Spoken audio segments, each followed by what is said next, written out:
እስኪ ዛሬ አንድ ጥያቄ እጠይቃችኋለሁ። ይሄንም ቪዲዮ እስከመጨረሻው ድረስ ላይክ፣ ፎሎ፣ ሼር፣ ኮፒ ሊንክ እና ሪፖስት እያደረጋችሁ እዩት።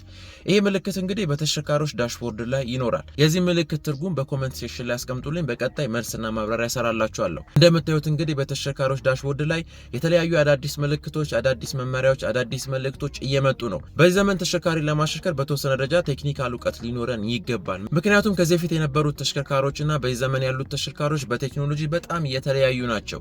በተወሰነ ደረጃ መረዳት የማንችል ከሆነ ማሽከርከር ብቻ የምንፈልግ ከሆነ አይሆንም፣ ወይንም ደግሞ መኪኖቹ በምንፈልገው ደረጃ መጠቀም እንዳንችል ነው የሚያደርገን ማለት ነው። ስለዚህ የተወሰነ ደረጃ ማወቅ ያስፈልጋል። በነዳጅ መኪኖች ብናይ መካከለኛ፣ ከፍተኛና አነስተኛ መኪኖችን ብናያቸው እጅግ በጣም ዘመናዊ ሆነው እየመጡ ነው። በኤሌክትሪክ መኪናን ብናይ ከጊዜ ወደ ጊዜ ቴክኖሎጂያቸው በጣም እያደገ እየመጣ ነው። ስለዚህ እኛ ያንን መኪና ማሽከርከር ስንፈልግ ወደድንም ጠላንም ፋሚሊያር መሆን መቻል ያስፈልጋል።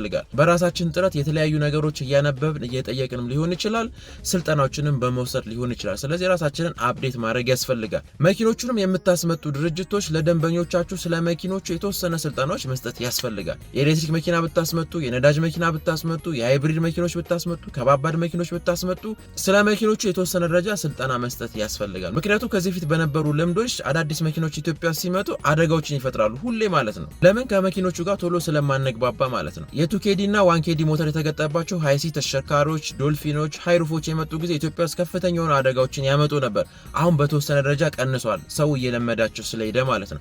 አይሱዙ ኢትዮጵያ ውስጥ የመጣ ጊዜ እጅግ በጣም ብዙ አደጋዎችን አድርሷል። እንደውም በተለምዶ አልቃይዳ ይባል ነበር። አሁን ግን ተለምዶ የአደጋ መጠኑ በጣም ቀንሷል። ሲኖትራክ የሚባል ከባድ የጭነት መኪና ኢትዮጵያ ውስጥ የመጣ ጊዜ በጣም አደጋዎችን ያደርሳል። እሱ መኪና አደጋ አሁንም ቢሆን አልቀነሰም፣ ግን በተወሰነ ደረጃ አሽከርካሪዎች ለምደውታል። ስለዚህ ሁሌም አደጋ ደርሶ ሳይሆን መማር ያለብን ተሽከርካሪዎቹ ወደ ሀገር በሚገቡበት ጊዜ የፋሚሊያራይዜሽን ስልጠናዎችን ያስፈልጋል። ስለዚህ አሽከርካሪዎችም ተሽከርካሪዎቹን ስንገዛ ስለ ተሽከርካሪዎቹ ሁኔታ መጠየቅና መማር ያስፈልጋል። አስመጪ ድርጅቶችም ደግሞ በተወሰነ ደረጃ ስልጠናዎችን ብትሰጡ የተሻለ ነው። ይሄን ለማለት ነው። አዲስ ከሆናችሁ ፎሎ አድርጉ። ሀሳብ አስተያየት፣ ጥያቄ ሲኖር ኮሜንት ሴክሽን ላይ አስቀምጡ። ለሁሉም እንዲደርስ ላይክ፣ ፎሎ፣ ሼር፣ ኮፒ ሊንክ እና ሪፖስት አድርጉ። ጤና ይስጥልኝ።